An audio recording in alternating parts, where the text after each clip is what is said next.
Et si je te disais que tout ce que tu vois à l'extérieur de toi n'est rien d'autre que le reflet de ce qui vit en toi, que l'univers, avec ses galaxies, ses constellations et ses trous de mystère, n'est pas séparé de toi, mais qu'il est contenu, reproduit, respirant à l'intérieur de ton corps.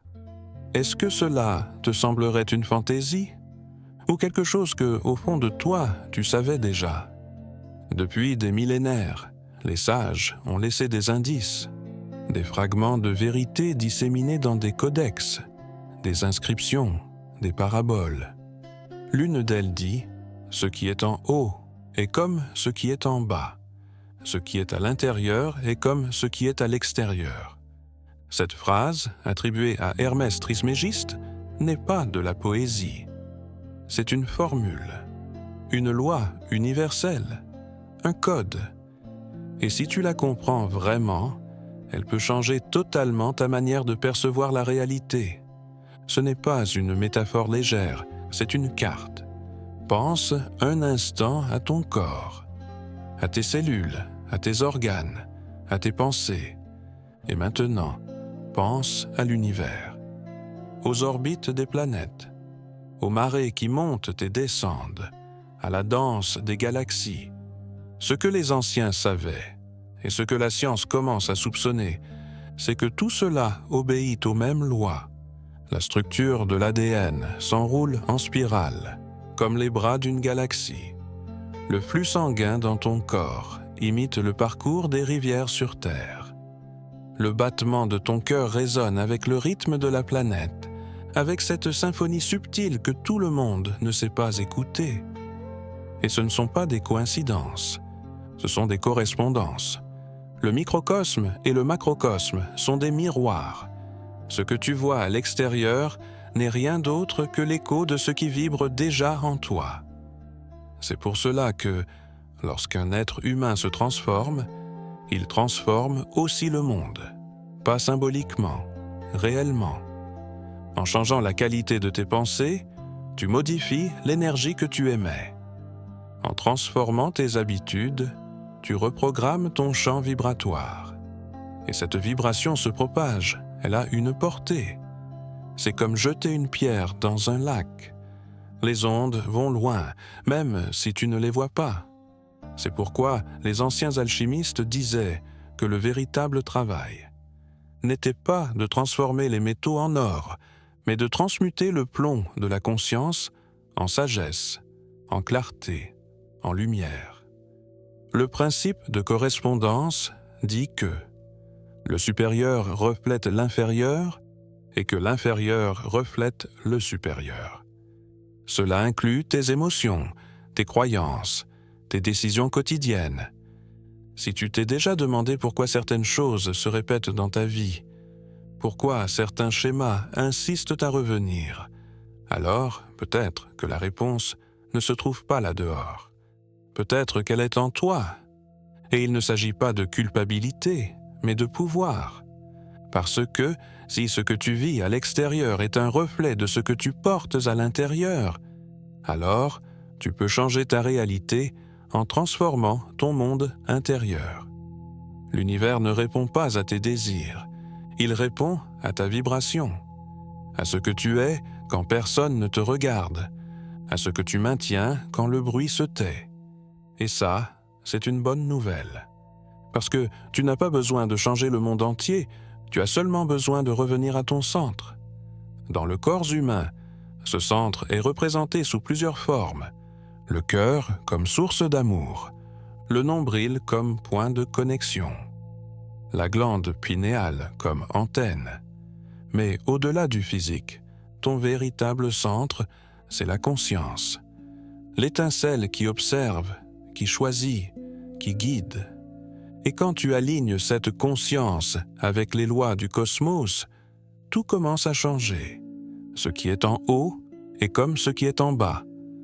Ce qui est à l'intérieur est comme ce qui est à l'extérieur. Ce qui est ton âme devient ton monde. Et si tu t'arrêtes un instant, tu peux commencer à voir les reflets. Regarde une fleur qui s'ouvre au soleil. Cette fleur, c'est aussi toi. t'ouvrant à la connaissance. Regarde un orage dans le ciel. Ces nuages, ce sont tes émotions agitées, cherchant à s'exprimer. Observe le cycle de la lune. C'est aussi ton propre cycle d'énergie et de repos. Les sages le savaient. C'est pour cela qu'ils observaient le ciel, non pas seulement pour prédire le climat, mais pour lire leur propre destinée. Dans de nombreuses traditions, l'étude des astres n'était pas une science extérieure, mais un art intérieur.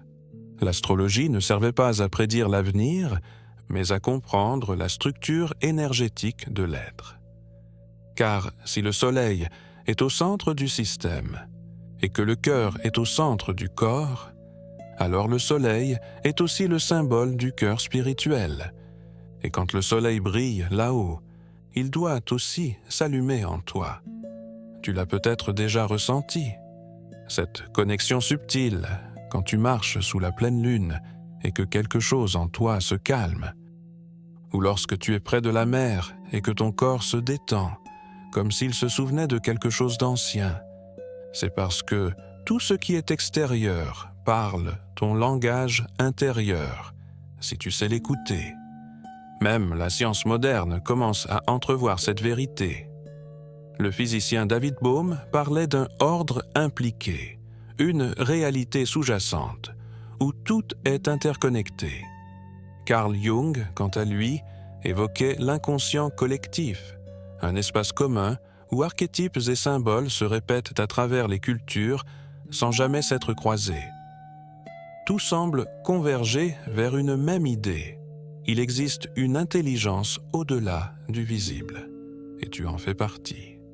Si un jour tu as cru n'être qu'un individu isolé, détrompe-toi. Tu es une cellule du cosmos, et pourtant tu contiens le cosmos tout entier. Tu es à la fois le voyageur et l'architecte. Et cela change tout. Car si tu veux voir de l'harmonie dans ta vie, commence d'abord par la cultiver en toi. Le désordre extérieur n'est souvent qu'un reflet du chaos intérieur. Lorsque tu purifies tes pensées, que tu ordonnes tes émotions et que tu agis avec clarté, le monde qui t'entoure commence naturellement à changer. Tu l'as sûrement déjà remarqué. Ton corps réagit différemment lorsque tu es en paix, et même les gens autour de toi se transforment quand tu es centré. Ce n'est pas de la magie, c'est une loi, le principe de correspondance. Il fonctionne en permanence, que tu en sois conscient ou non. Le comprendre, c'est apprendre à naviguer la vie comme on apprend à naviguer les vents. Tu ne contrôles pas leur force, mais tu peux toujours ajuster tes voiles. As-tu remarqué que tes relations agissent parfois comme des miroirs? Ce que tu critiques chez les autres te montre souvent une facette de toi que tu refuses de voir. Et ce que tu admires n'est souvent qu'un potentiel dormant, une graine prête à germer en toi. Ce n'est pas une idée nouvelle. Depuis des siècles, les pratiques d'introspection enseignent à lire le monde comme un symbole. Les obstacles, les schémas répétitifs, même les objets qui se brisent ou se répètent dans ton quotidien, ne sont pas de simples coïncidences. Ce sont des messages, des résonances, des signaux que l'univers t'envoie pour t'aider à voir ce que tu portes à l'intérieur. Le chemin spirituel ne consiste pas à fuir le monde, mais à le regarder avec des yeux neufs, à comprendre que tout est symbole, que tout est miroir, que tout est correspondance. Et si tu es encore ici, à lire ou écouter ces mots, ce n'est pas un hasard. Quelque chose en toi le savait déjà. Quelque chose en toi est prêt à se rappeler. Alors pourquoi ne pas écrire, maintenant ou plus tard, ce que tu sens prêt à refléter dans le monde? Pas pour moi, pour toi. Parce que parfois, le simple fait d'écrire active la conscience. Lorsque tu alignes ce que tu penses, ce que tu ressens et ce que tu fais, l'univers te répond. Cette cohérence intérieure crée une vibration claire, impossible à ignorer. C'est à ce moment-là que les opportunités apparaissent. que les bonnes personnes entrent dans ta vie, non pas parce qu'elles n'existaient pas avant, mais parce que tu t'es accordé à une autre fréquence. Comme une radio qu'on règle pour capter la bonne musique, elle a toujours été là, tu ne l'entendais simplement pas. C'est ça, la fréquence intérieure. Et quand tu travailles sur toi, tu travailles sur le monde. Quand tu nettoies tes croyances, tu autorises la réalité à changer avec toi. Même si c'est invisible, c'est sans doute ce qu'il y a de plus réel. Le monde n'est pas figé, il est malléable. Il est le fruit de milliers de causes subtiles, dont beaucoup prennent naissance en toi. Tu n'es pas un simple spectateur de l'univers, tu es un participant actif, un canal à travers lequel le cosmos se découvre lui-même. Chaque pensée, chaque émotion, chaque décision a un effet. Rien n'est neutre. Tout émet, tout reçoit, tout transforme. Quand tu intègres cette vérité, les gestes les plus simples deviennent sacrés. Cuisiner, respirer, ranger ton espace deviennent des actes de pouvoir. Car si chaque partie reflète le tout, alors chaque geste est une offrande, une signature vibratoire qui façonne la réalité. Imagine un réseau vivant d'énergie. Tu es un nœud de ce réseau, et depuis ce point, tu peux ajuster ta note, modifier ta fréquence, changer l'harmonie autour de toi. Tu n'as pas besoin de changer le monde, seulement de revenir à ton centre. Voilà la véritable alchimie. La transformation ne commence pas dans la matière, mais dans ta vision, dans ton silence, dans la manière dont tu choisis de regarder ce qui arrive. Vois-tu le chaos ou la possibilité? La perte ou la libération? Ta perception est le début du changement. Pas un optimisme naïf, mais une reconfiguration profonde de ta conscience. Lorsque tu apprends à lire ton monde intérieur comme un reflet du cosmos, tu ne réagis plus depuis la blessure. Tu réponds depuis la sagesse. Les découvertes sur les champs quantiques, l'intrication des particules, confirment ce que les traditions savaient depuis toujours. Tout est interconnecté. Ce que tu fais ici affecte là-bas. Tu es ce point. C'est pourquoi ton évolution importe. Ton éveil n'est pas seulement pour toi. Il est collectif. Lorsque tu élèves ta fréquence, tu élèves celle du monde. Et peut-être que tu ne le verras jamais de manière évidente. Peut-être que personne ne te dira merci. Mais comme le vent que tu ne vois pas, tu en ressens les effets. Ce qui est invisible laisse aussi des traces. La correspondance implique aussi une responsabilité. Si ce que tu vois dehors te reflète, il n'y a plus d'excuses ni de coupables. Il n'y a que des choix, des possibilités. Et loin d'être un poids, c'est une libération. Car cela te rend ton pouvoir, celui de guérir, de transformer, de créer. Chaque fois que tu choisis le silence plutôt que la réaction, tu t'harmonises avec le cosmos. Chaque fois que tu choisis la compassion plutôt que le jugement, tu te réalignes avec la loi universelle. Et chaque fois que tu agis avec intention, tu te rappelles que tu es une étincelle du tout. Ce principe n'est pas théorique, il est vivant. Il s'active quand tu médites, quand tu souffles en conscience, quand tu écoutes ce qui est au-delà des mots. Il se réveille lorsque tu cesses d'être victime et que tu deviens créateur. Car la création ne commence pas à l'extérieur, mais à l'intérieur, dans la pensée que tu choisis, dans l'émotion que tu nourris, dans l'intention que tu poses comme une graine.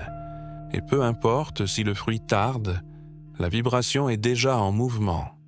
L'univers a reçu ton message. Observe ta vie comme un miroir, non pour la juger, mais pour la comprendre. Chaque expérience porte une information, chaque obstacle une leçon, chaque personne un reflet. Que te montre-t-elle? Que t'invite-t-elle à transformer? Pose-toi la question. Écoute-toi. Écris-le si cela t'aide. Et si quelque chose en toi a vibré en lisant ceci, si quelque chose a bougé, alors écris-le. Non comme une routine, mais comme un rituel. car en exprimant, tu intègres, en partageant, tu actives. Le langage aussi est création. Dans l'hermétisme, on dit que le mage est celui qui relie les plans. Il sait que la pensée est matière subtile. C'est pourquoi penser avec intention, c'est commencer à manifester. Le verbe est créateur. Ce que tu nommes prend forme. Alors nomme ce que tu veux voir, non dans l'attente, mais dans la certitude. Dis par exemple, « Mon monde reflète ma clarté intérieure » ou « L'ordre en moi s'exprime autour de moi ». Répète-le comme on accorde un instrument, car c'est ce que tu es, une fréquence qui prend forme. Et si tu doutes encore, regarde la nature. Une graine contient déjà l'arbre en puissance. De la même façon, tu contiens ton propre univers. La clé est de l'arroser avec conscience, de le nourrir avec cohérence et de patienter, car l'univers ne répond pas aux caprices, il répond à la résonance. Quand ton esprit, ton cœur et tes actions vibrent à l'unisson, ton monde s'aligne. Ce n'est pas magique, c'est une loi. La santé est le reflet de l'équilibre intérieur. Les relations sont des miroirs de tes limites, de tes blessures et de ton amour de toi. L'abondance n'est pas une récompense, c'est la conséquence naturelle d'une vie vécue dans la plénitude. Et tu le sais, tu l'as déjà senti. Peut-être que tu l'as oublié, mais maintenant tu te rappelles, et c'est tout ce qu'il faut. Car chaque souvenir véritable est un réveil. Lorsque tu dis « ce qui est en haut est comme ce qui est en bas », tu actives un code, un pont entre les plans, un canal vers l'architecture sacrée de l'existence. Dans les anciens temples, ce principe était gravé dans la pierre, non pour décorer, mais pour rappeler, pour que chacun puisse retrouver son centre. Aujourd'hui, tu es ce temple, ton corps, ta conscience, ton histoire. Tout est inscrit en toi, prêt à être lu. La peur, par exemple, n'est pas ton ennemi, c'est le gardien d'un seuil. Et lorsque tu la traverses avec amour, tu découvres la vérité derrière le voile. Tu n'as jamais été séparé. Ce que tu appelles « moi » et ce que tu appelles « monde » ne sont pas opposés. Ce sont deux dimensions d'un même souffle. Plus tu les alignes, plus la vie coule. Les sages s'isolaient pour observer, non par fuite, mais parce qu'ils savaient qu'en silence se révèle l'ordre du tout. Ce silence vit en toi. Tu peux y entrer quand tu veux. Tu n'as besoin de rien, sauf de présence, de souffle, de disponibilité. Là, dans cet espace, le principe de correspondance devient évident. Tu sens que tout a un sens, que chaque expérience a été qu'une pièce du puzzle, et que tu as toujours été le créateur de ton chemin. Tout ce qui arrive, arrive pour être compris. Tout ce qui s'en va pour laisser place. Et cet espace, si tu le remplis de lumière, reflètera la lumière. Tu n'es pas séparé de l'univers. Tu es un fragment qui le contient, un miroir qui reflète le soleil, un nœud dans une trame infinie. Quand tu changes ton regard, tu changes ta façon de vivre. Et si tu es arrivé jusqu'ici, tu peux écrire une phrase qui ancre cette conscience. Quelque chose comme « Mon monde reflète mon intérieur ». Non comme une consigne, mais comme une déclaration vibratoire. Car au fond, ce n'était pas une vidéo. C'était un rituel, une porte entr'ouverte. Et seul toi peux décider si tu veux la franchir. Souviens-toi, tout changement extérieur commence en toi.